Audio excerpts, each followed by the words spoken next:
Hello बच्चों, आज के क्लासेस में हम लोग डिस्कस करने वाले हैं एक्सेलरेशन के बारे में। प्रीवियस टॉपिक में हम लोगों ने डिस्कस किया था डिस्टेंस के बारे में, डिस्प्लेसमेंट के बारे में, स्पीड के बारे में और वेलोसिटी के बारे में। वेलोसिटी के बारे में कुछ और यहाँ पे डिस्कस करते हैं कि वेलोसिटी इज इक्वल टू क्या होता है।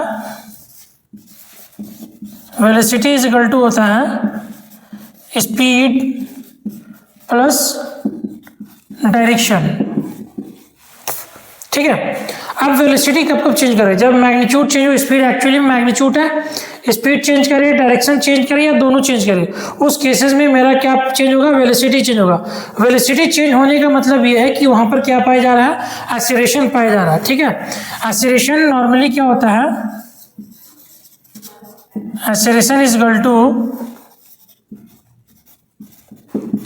चेंज इन वेलोसिटी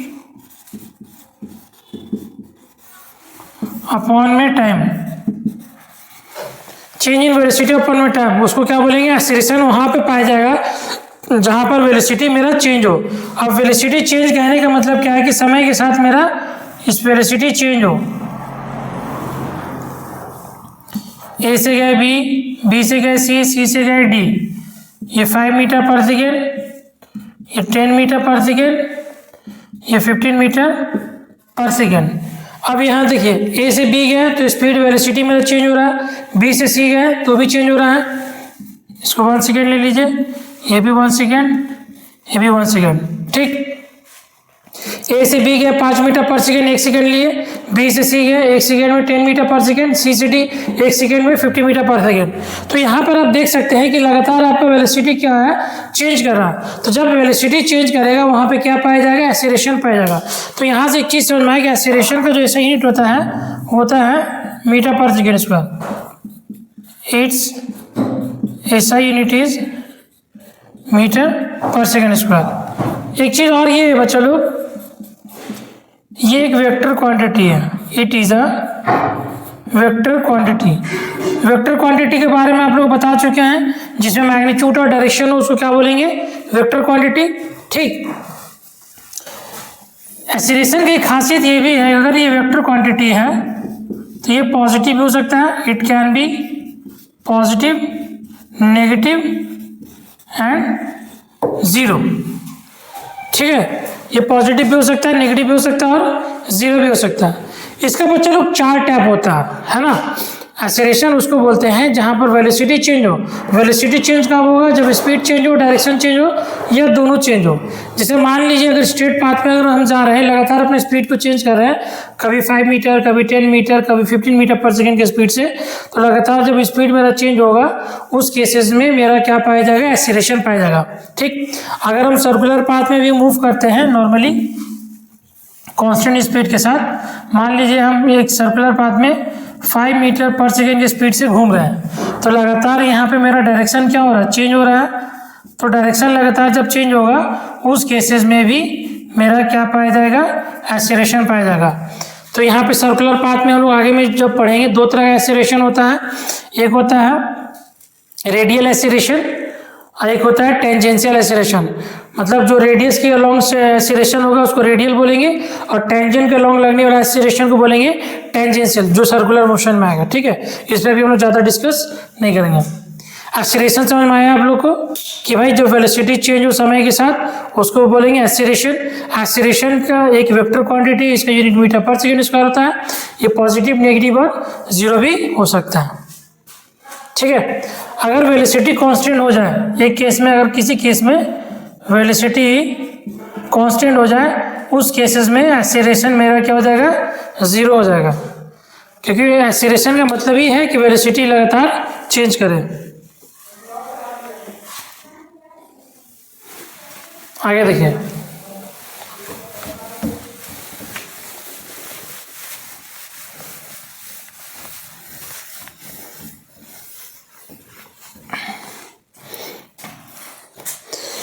अब देखो चलो type of acceleration. Type of acceleration में 4 टाइप होता है। यूनिफॉर्म एक्सीलरेशन होता है, uniform acceleration, non uniform acceleration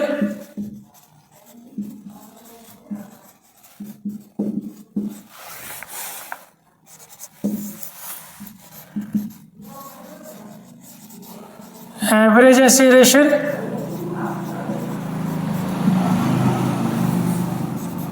या इंस्टेंटेनियस एक्सीलरेशन।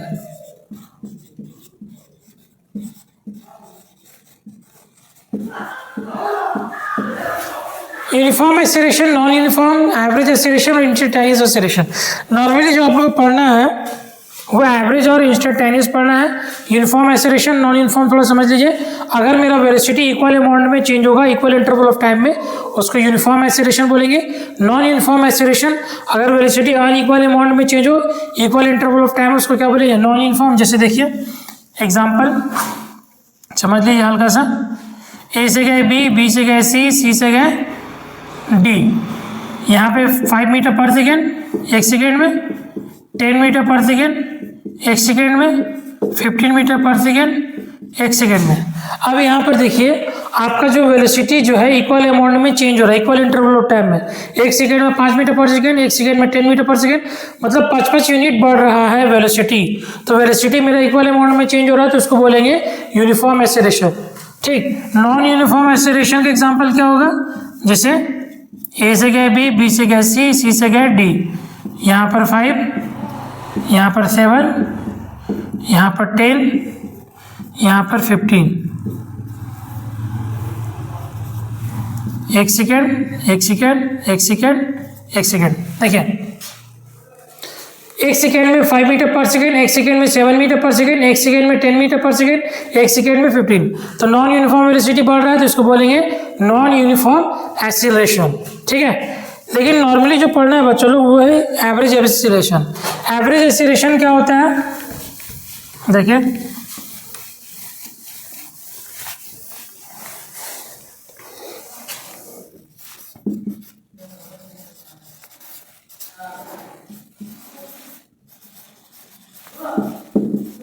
एवरेज एक्सीलरेशन जो होता है वी एवरेज ए एवरेज होता है v final minus v initial upon में चेंज इन टाइम। मतलब total change in velocity by total time is equal to average acceleration. ठीक है। इसी को हम लोग बोलते हैं average acceleration. Normally v final minus v initial upon delta t करेंगे तो हम लोग को क्या मिलेगा? Average acceleration. एक होता है इंस्टेंटेनियस एक्सीलरेशन।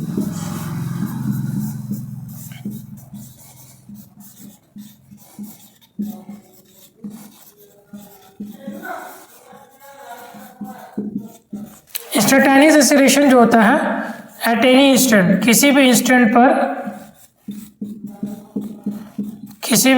अगर हमको एक्सीलरेशन बताया जा रहा है उसी को बोलेंगे इंस्टेंटेनियस एक्सीलरेशन। ये होता है acceleration is equal to d v upon d t या d2x by d t square. मतलब वेलोसिटी को टाइम के रिस्पेक्ट में एक बार डिफ्रेंशिएट करेंगे तो जो एक्सीलरेशन मिलेगा वो आपका इंस्टेंटेनियस एक्सीलरेशन होगा, या पोजीशन को 2 बार डिफ्रेंशिएट करेंगे तो जो एक्सीलरेशन मिलेगा वो आपका इंस्टेंटेनियस एक्सीलरेशन होगा। ठीक है। तो बच्चों लोग ये एवरेज एक्सीलरेशन समझ में आया। V final minus v initial upon change in time. Instantaneous acceleration is equal to किसी इंस्टेंट पर एक्सीलरेशन बताया जा रहा है। इंस्टेंट कहने का मतलब मान लीजिए ये वेलोसिटी है, ये टाइम है।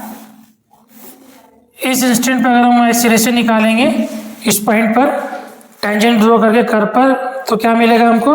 Instantaneous acceleration. ठीक है।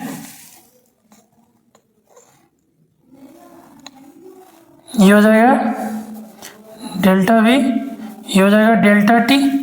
तो बच्चा लोग इसको हम लोग एक और तरीके से लिख सकते हैं, limit delta t tends to 0 delta v by delta T.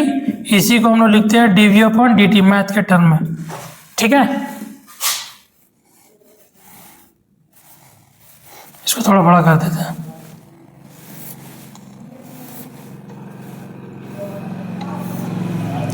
ये हो जाएगा डेल्टा वी, ये हो जाएगा डेल्टा टी है। तो limit delta t tends to 0 delta v by delta t is equal to d v by d t. इसको हम लोग बोलते हैं इंस्टेंटेनियस एक्सीलरेशन। चलिए कुछ क्वेश्चन देखते हैं इसमें।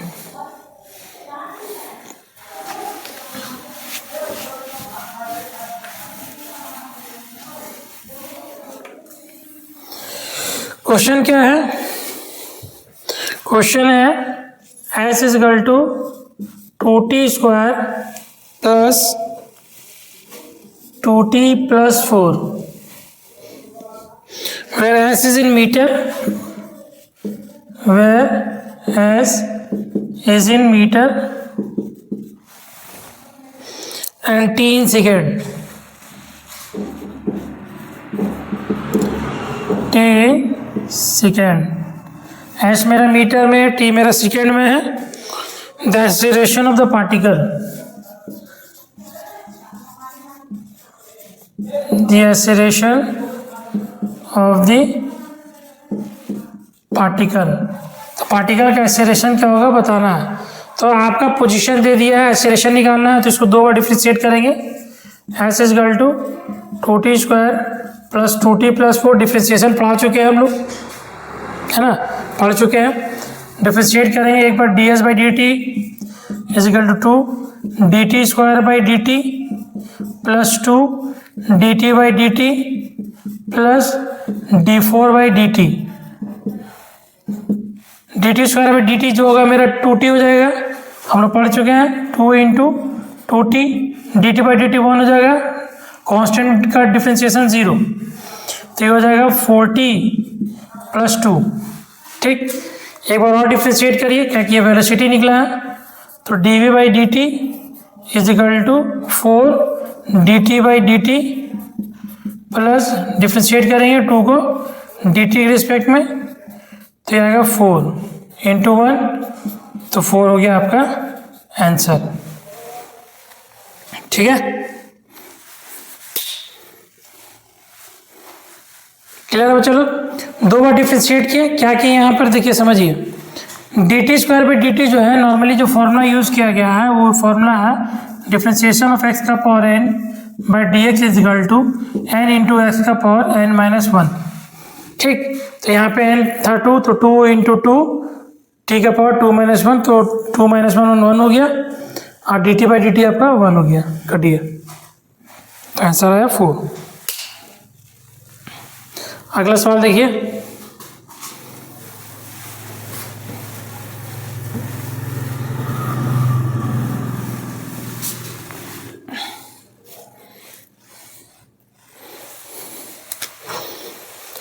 अगला सवाल है t is equal to alpha x square plus beta x. Alpha beta constant है, तो रिटार्डेशन क्या होगा आपको बताना है. The retardation is, t और x के बीच में रिलेशन दिया हुआ है alpha x square plus beta x. The retardation is option a 2 alpha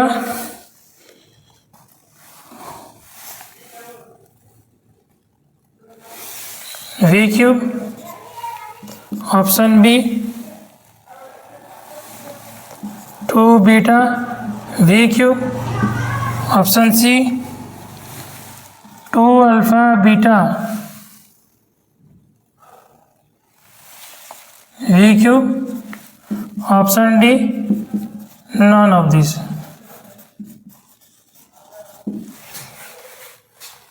तो इसमें रिटार्डेशन निकालना है. रिटार्डेशन मतलब भी होता है एक्सीलरेशन, है ना. जब समय के साथ वेलोसिटी डिक्रीज करने लगेगा तो उसी को हम लोग बोलते हैं retardation. When velocity of body decreasing with time is known as retardation. Solution देखिए, इसको एक बार डिफरेंशिएट करेंगे एक्स के रिस्पेक्ट में. D x square by D x plus beta d x by D x, तो डी एक्स स्क्वायर का हो जाएगा 2x प्लस बीटा, तो d t by D x हो गया 1 बाई वी, तो v इज इक्वल टू हो जाएगा 1 by 2 alpha x plus beta. ठीक है, तो बच्चे लोग ने एक्सीलरेशन निकालना है. तो एक्सीलरेशन का एक फॉर्मूला होता है v d v by D x. v d v by D x की जगह पर हम लोग लिख सकते हैं d v by d t, है ना, और यहाँ पर डी एक्स से मल्टीप्लाइड और डिवाइड कर दीजिए. क्लियर, तो यहाँ देखिए dv by D x into d x by d t क्या होता है v। तो इसको एक बार डिफ्रेंशिएट करेंगे x के रिस्पेक्ट में और पुट कर देंगे इस फॉर्मूला पे, तो नॉर्मली क्या आ जाएगा मेरा v आ जाएगा। तो dv by D x chain rule use करेंगे तो 2 अल्फा एक्स प्लस बीटा ऊपर जाएगा तो पावर -1 हो जाएगा। तो चेन रूल के हिसाब से पहले खुद के रिस्पेक्ट में डिफ्रेंशिएट होगा, फिर 2 alpha x plus beta x के रिस्पेक्ट में डिफ्रेंशिएट होगा। क्लियर है बात? अब यहाँ देखिए पावर -1 आ गया तो इसको हो जाएगा -1 2 अल्फा एक्स प्लस बीटा का पावर -1 तो -2 2 अल्फा बाहर आ जाएगा, डी एक्स अपॉन में D x plus D beta by D x. तो ये हो जाएगा बच्चा लोग -1 by 2 alpha x plus beta का power 2, D x by D X आपका 1 हो गया, बच गया आपका 2 अल्फा, कांस्टेंट का डिफ्रेंशिएशन हो गया 0, तो बचा क्या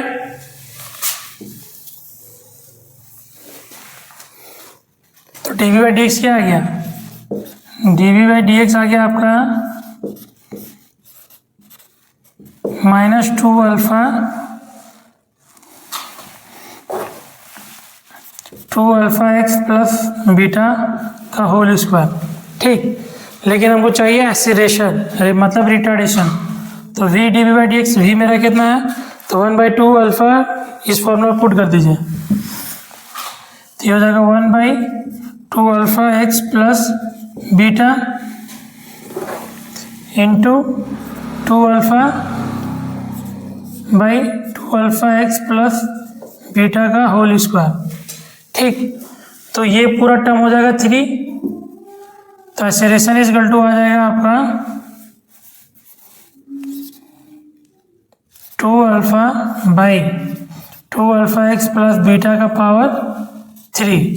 तो बच्चा लोग 1/2 अल्फा एक्स प्लस बीटा क्या है मेरा v है, तो 1/v, तो भाई इसका पावर कितना हो जाएगा 3 हो जाएगा। तो एक्सीलरेशन बराबर हो जाएगा आपका, एक्सीलरेशन इज इक्वल टू हो जाएगा 2 अल्फा v का पावर 3। ठीक है, तो ऑप्शन नंबर हो जाएगा ए। कुछ नहीं किए यहाँ पे देखिए, एक बार हम यहाँ पर टाइम के रिस्पेक्ट में डिफ्रेंशिएट किए हैं तो वेलोसिटी आया मेरा 1/2 अल्फा एक्स प्लस बीटा, फिर एक फॉर्मूला था acceleration is equal to v dv by D x का, इस फॉर्मूला में पुट किए, तो पहले डिफ्रेंशिएट किया dv by D x v को x के रिस्पेक्ट में यहाँ से। ठीक, ये जो डिफ्रेंशिएट कर रहे हैं यहाँ पर, क्लियर है?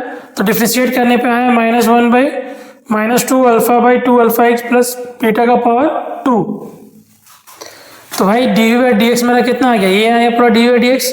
अब इस dv बाई डी एक्स को यहाँ पे पुट कर दीजिए, dv बाई डी एक्स कितना है तो 2 अल्फा एक्स प्लस बीटा है, माइनस के साथ पुट कर दिया।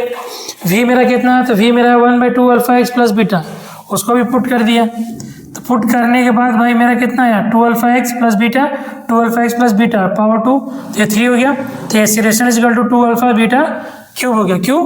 क्योंकि ये जो पूरा टर्म है मेरा v के बराबर है, तो इसका पावर अगर 3 करेंगे तो ये भी 3 हो जाएगा, तो इसलिए यहाँ पर 3 पावर पुट कर दिया, तो ऑप्शन नंबर हो जाएगा ए। क्लियर है बात?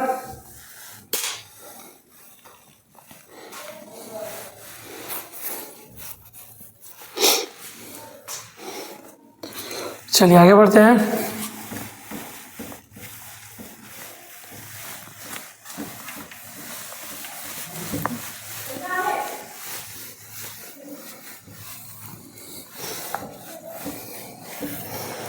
अगला सवाल देखिए, चलो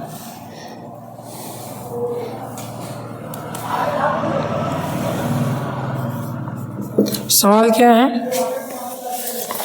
सवाल एक बॉडी जिसका मास 10 kg है, वो मूव कर रहा है कांस्टेंट वेलोसिटी से 10 मीटर पर सेकेंड के साथ।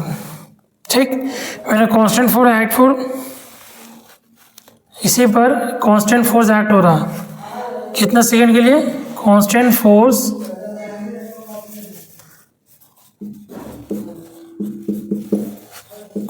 फोर्स एक्ट होता है 4 सेकेंड के लिए, जिसकी वजह से ये मूव करता है कितना वेलोसिटी के साथ, 2 मीटर पर सेकेंड वेलोसिटी के साथ अपोजिट डायरेक्शन में।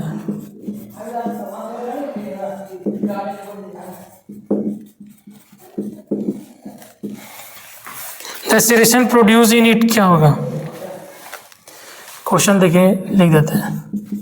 A body of mass 10 kg is moving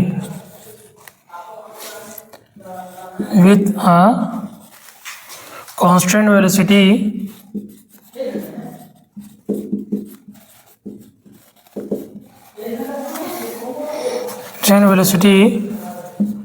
of 10 meter per second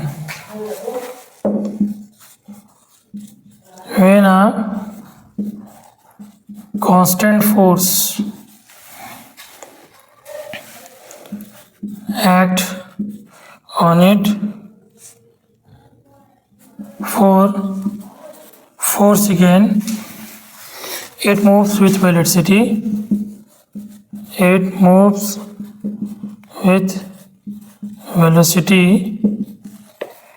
2 meter per second in the opposite direction.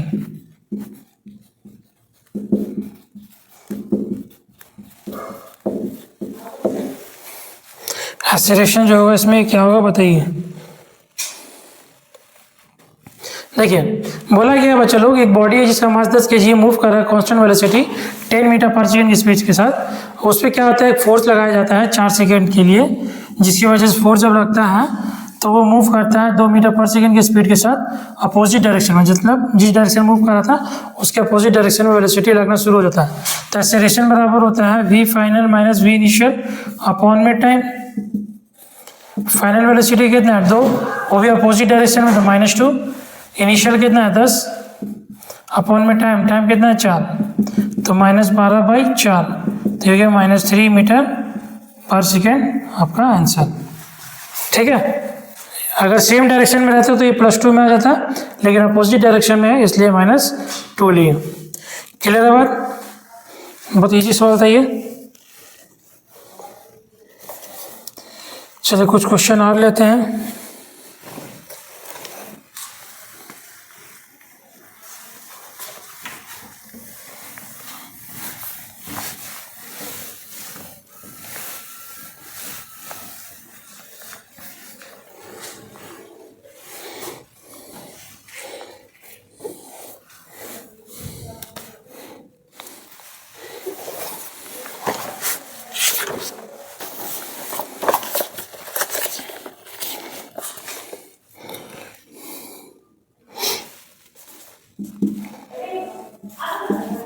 A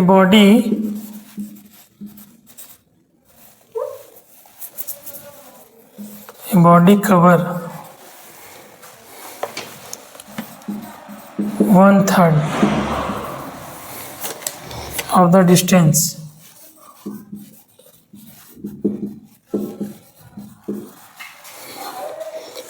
with velocity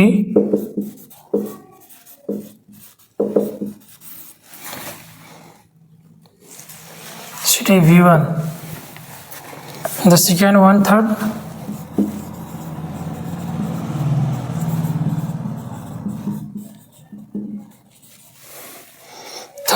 of the distance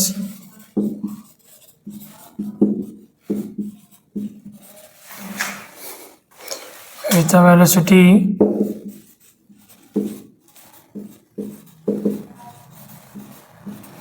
v2,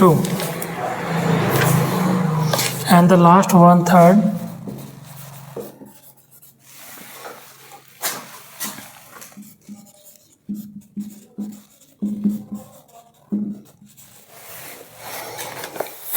of the distance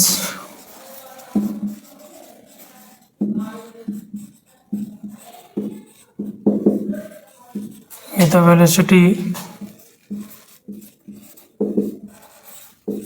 v3. The average velocity is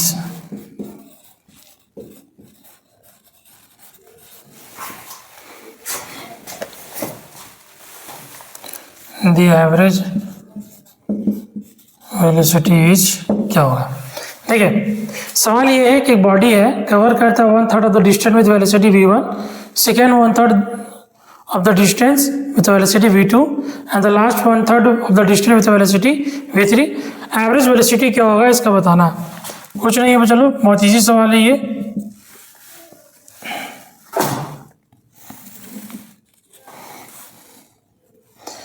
जैसे ए से गए B, B से गए सी, सी से गए D. ए से B जो है 1/3 है, बी से सी सेकेंड 1/3 है, सी से डी लास्ट 1/3 है। टोटल डिस्टेंस अगर हम डी मान लेते हैं, ठीक, यहाँ पर टाइम लिया t1, यहाँ पर टाइम लिया t2, यहाँ पर टाइम लिया t3, स्पीड था v1, यहाँ पे स्पीड था v2, यहाँ पे स्पीड था v3। तो एवरेज वेलोसिटी इक्वल टू क्या होता है, एवरेज वेलोसिटी इक्वल टू होता है total distance by total time. तो t1 plus t2 plus t3 D, t1 कितना हो जाएगा, तो भाई d का 1/3 कितना होगा, d/3 है ना, d/3 v1। t2 का क्या हो जाएगा, d/3 v2 और लास्ट 1/3 का d/3 v3। Clear, d/3 v1, d/3 v2, d/3 v3, t1 t2 t3 हो जाएगा। d से d कैंसिल, तो बचा क्या, 3 v1 v2 v3 ऊपर आ जाएगा, v1 v2 v2 v3 v1 v3, ये हो गया ऑप्शन, है ना। इसको अगर एलसीएम लेंगे 3 v1 v2 v3, तो भाई 3 v1 v2 v3 क्या होगा, एलसीएम आ जाएगा, पूरा ये टर्म ऊपर चला जाएगा। v1 को छोड़ दिए v2 v3 मल्टीप्लाई होगा, v2 को छोड़कर v1 v3 मल्टीप्लाइड होगा, v3 को छोड़कर v1 v2 मल्टीप्लाइड होगा। नॉर्मल रीअरेंज कर दिए, है ना। तो इजी सवाल है ये, कुछ था नहीं इसमें।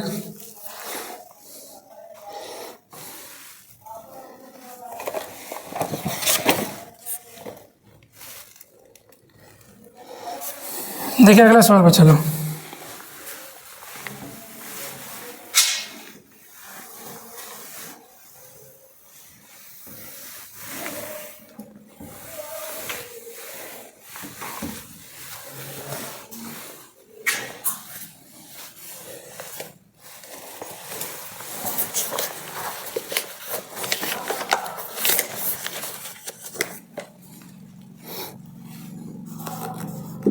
A particle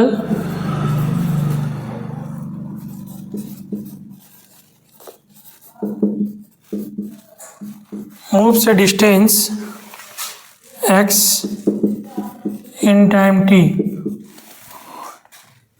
according to equation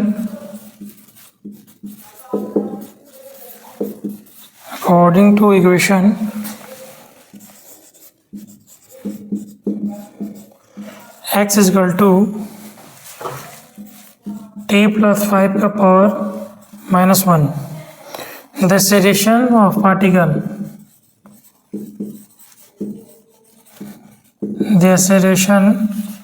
of particle is proportional to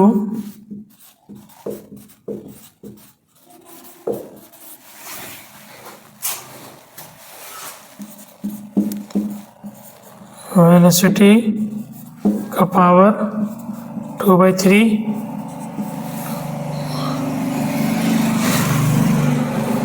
velocity का पावर 3/2 डिस्टेंस का पावर 2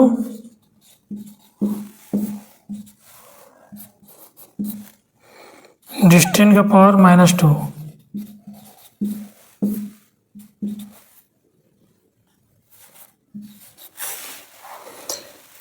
देखिए चलिए ये सवाल है, इसको सॉल्व करना है। एक्सेलरेशन ऑफ द पार्टिकल बताना है, कुछ नहीं है, डिफ्रेंशिएट करेंगे dx/dt is equal to, differentiate करेंगे t + 5 का पावर -1 को पहले t + 5 के पावर के रिस्पेक्ट में, फिर डिफ्रेंशिएट करेंगे t + 5 को dt के रिस्पेक्ट में, है ना। डिफ्रेंशिएशन अगर नहीं पढ़े तो आप लोग पढ़ सकते हैं, लेक्चर में दिया हुआ है, बहुत ईजी है। इसका डिफ्रेंसिएशन होगा -1 इंटू t+5⁻²। क्लियर। इसका हो जाएगा बच्चा लोग dt का 1, कांस्टेंट का 0। ये हो जाएगा -1/t+5⁻²। ये हो गया वेलोसिटी। ठीक है। एक्सीलरेशन का निकालना है तो एक्सीलरेशन इज इक्वल टू होता है dv/dt। ठीक। तो इसको एक बार डिफ्रेंशिएट करेंगे टाइम के रिस्पेक्ट में, तो डिफ्रेंशिएट करेंगे dv/dt is equal to -1 differentiate करेंगे t+5⁻² को t+5 के रिस्पेक्ट में, फिर डिफ्रेंशिएट करेंगे t+5 को dt के रिस्पेक्ट में। क्लियर है बात। अब देखिए dv/dt is equal to minus क्या हो जाएगा, प्लस हो जाएगा। t+5 कितना हो जाएगा, -2 -1 तो -3 हो जाएगा ये, इसका 1 कांस्टेंट का 0। क्लियर है बात।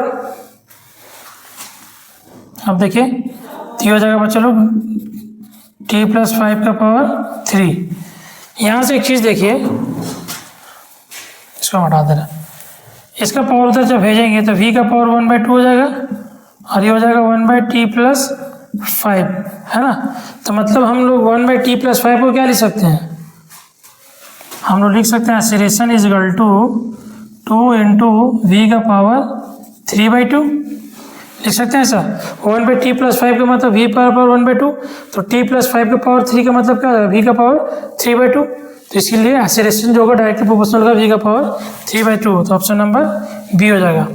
कुछ नहीं किया बच्चों, थोड़ा सा बेसिक डिफरेंशिएशन जो था मैथ का टर्म आपको आना चाहिए, तो क्वेश्चन आसानी से बनेगा। अगर नहीं आता है तो नहीं बनेगा। जैसे देखिए क्या क्या मैंने थोड़ा सा स्टेप पढ़ाया यहाँ पर, ये डिफ्रेंशिएट कर रहे हैं तो यहाँ पे जो फॉर्मूला यूज़ किया गया है वो है डिफ्रेंशिएशन ऑफ x का power n/dx is equal to n into x का पावर n-1।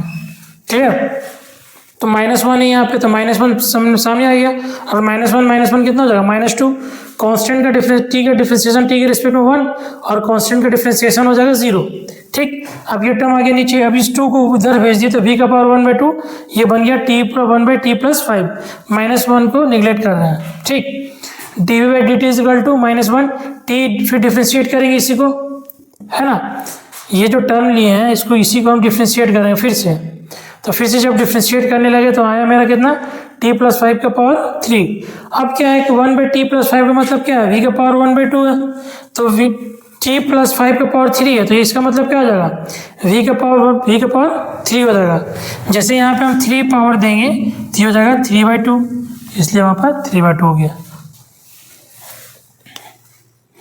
होप सो बच्चा लोग समझ में आया हो, है ना। आज के लिए इतना ही। नेक्स्ट क्लासेस में हम लोग पढ़ेंगे मोशन इन 1D में 3 इक्वेशन ऑफ मोशन के बारे में डिस्कस किया जाएगा। उसके बाद हम लोग पढ़ेंगे मोशन अंडर ग्रेविटी। क्लियर है।